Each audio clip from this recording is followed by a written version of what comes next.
Humans of the cardboard, welcome back to Just Nuts, guys. TELLARKNIGHT PTOLEMAEUS just came off the ban list earlier this week. It is a very interesting card, a very cool card. I love the way it works. Ever since I read this card when I saw it was on the ban list, like when I got back into the game. Very, very cool card. That being said, I don't necessarily think it's better than Dweller. We're going to go through all of the options that I think you can really use with Ptolemaeus. It really breaks out into like 3 different categories. But yeah, we might as well start by reading over Ptolemaeus real quick just so you guys are refreshed on what this card does. Once per chain, during either player's turn, you can attach 3 Exceed materials from this card. Special summon from your extra deck 1 Exceed monster that is 1 rank higher than this card, except for a number monster. By using this face-up card you control as material. This does count as an Exceed summon. Exceed materials attached to this card also become Exceed materials on the summoned monster.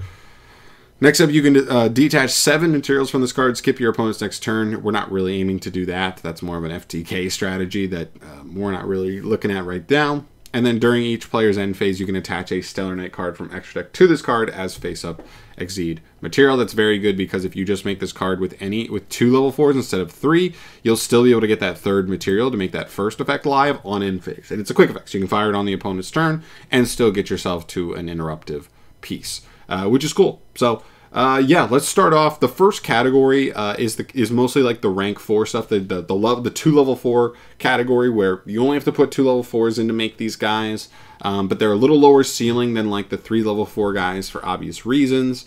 And yeah, let's start off with Constellar Diamond. He's a cool card. He has this cool floodgate effect where neither player can send cards from the deck to the graveyard, and any card that we return from grave to hand is banished instead. That's pretty good. And then it can also negate dark monster effects by detaching a material. The only problem is if you're making this with a 2 material Pleiades, you're only going to have 1 material on this card. And so the biggest problem with that is once you fire 1 of your dark negates, this card loses its floodgate. It only has the floodgate while it has material, so you're kind of trading off the really powerful floodgate to like negate something you have to negate or you lose the game. I think this card, because of that, is pretty easy, like relatively easy for tier to beat and work around.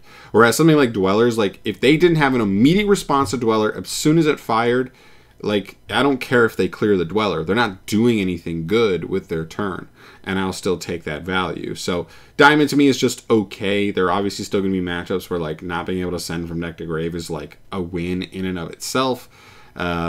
But I think it's just okay, especially if it's only going to have 1 material on it. If you can make it with 2, then that's better.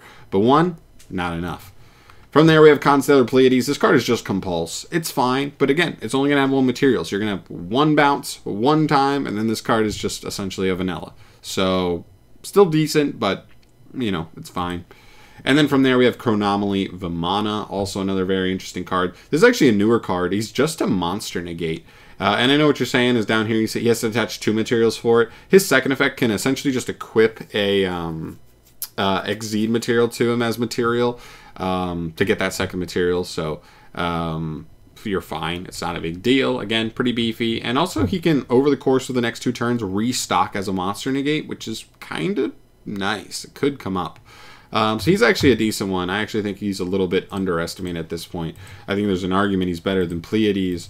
And then if you're not playing against a dark deck, like he's definitely more generically applicable than Constellar Diamond. So definitely an interesting card to take a look at if you have not yet. Now we move to the next category. These are monsters you have to make the Pleiades with 3 level 4s. You cannot wait for the end phase because you don't get anything, right? So the first one is Nova. You know, you'd be plopping the Nova on the Pleiades. Or I'm sorry, making this like off of the Pleiades, and then you'd be able to immediately just plop an Infinity on it.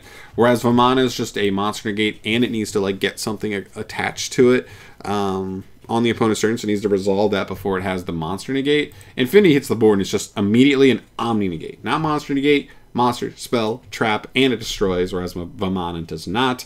And on the next turn, it can suck up a monster for more materials, more negates, more attack points. It's solid. It's a really good card. But yeah, I mean, you have to make it with 3 level 4, so that's the problem. The next one would be DDD, Marksman King Tell. You can actually make this card off of the Pleiades, and you can immediately just go bloop. Bloop. Just throw Divisor King, Deuce Machinex on there. This card's pretty cool. It can, like, when a monster effect is activated, he just, like, takes it and attaches it to himself as material. So he gives himself more materials to potentially be able to negate more stuff, which is pretty interesting. Yeah, this card's pretty interesting for sure. He's also, like, really big. 3,000 is pretty annoying. So, pretty interesting card. I think he's in the same category as Infinity as being more of a threat. But, again, you got to put 3 level 4s into them to get to them. And the last 2 are going to be more cheeky options, more tech options that I don't think you'll usually play, but it's possible. The first one is Arc Rebellion Exceed Dragon. This card's pretty cool. One, it can't be destroyed by card effects. So if your opponent used like a board wipe and you could tag out Pleiades into this and this wouldn't be destroyed, and then you just immediately be like, yeah, attack for game. Because this card gains all the attack of every monster on the field, and he's already 3,000. So he could just gain like 6,000, 10,000 life points, something like that, and just attack for game. Which is really crazy. But yeah, the card's pretty cool. It could come up. And the last one here is Durendal. This card's another funny one. It reminds me of like Droll Lock combos. If you played a deck with Droll, it also makes rank 4s. This could be a funny option. So this card says, like, as a quick effect, detach a material. Each player with a hand shuffles their entire hand into the deck, then draws the same number. So if you force both players to do that, and then you had like Droll in your hand, you'd be able to Droll, so that way your opponent can't add any more for the rest of the turn at all. So it's pretty insane there. So yeah. So yeah, it's just funny. It's a funny card, and like the other effect's technically a monster negate, or actually a monster negate or spell and trap negate. Technically, if you also played like the other artifact stuff, so you could pop them and all that stuff. It's more cheeky than anything else. It's like a very specific setup, but it's not always going to be worthwhile. But figured it was worth mentioning here as a cheeky option there. But yeah, that's pretty much it. I mean, I really went through, there's only like 55 or 60 different rank 5s in the game, and you can't use number monsters. So as I was going through it, a lot of stuff got easily eliminated. A lot of stuff was just old cards that weren't even good, and then these are really the only ones that I thought had like a chance at being like at least fringe usable there. But yeah, they're cool options. It's a really cool card. I like the way it works, but to be honest, if you're not playing Tellarknights or like Zephyr with the Tellarknight scales, like I don't know how good this card actually is. I think Constellar Diamond becomes a lot more interesting, because not even just because of this card. I mean, I guess because of this card does make it more doable, but like Tellarknights can just PTOLEMAEUS into Constellar Diamond. So it's like, I don't know. I don't know where we're doing. I don't know where we go from here. I think it's just okay. I think I'd rather be making Dweller in most of these scenarios straight up. But there's still some cool utility here. And as long as you have extra deck space, you could still tech this into any rank 4 deck, to be honest, as long as you're not worried about space. So yeah, I think that's cool. I think it's a cool option to look at for mostly rogue decks, because I don't think tier can facilitate the multiple extra deck slots this package would need.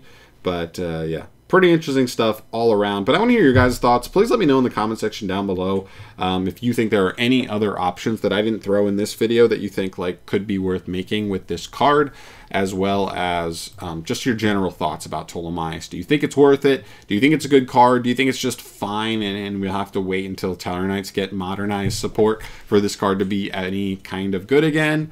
Let me know. I'd love to hear your thoughts and where you land on that stuff there. But I'm out of here for today, guys. Thank you so much for watching. As always, subscribe to the channel for more shiz from your boy down the line. And I'll catch you in the next one. Peace.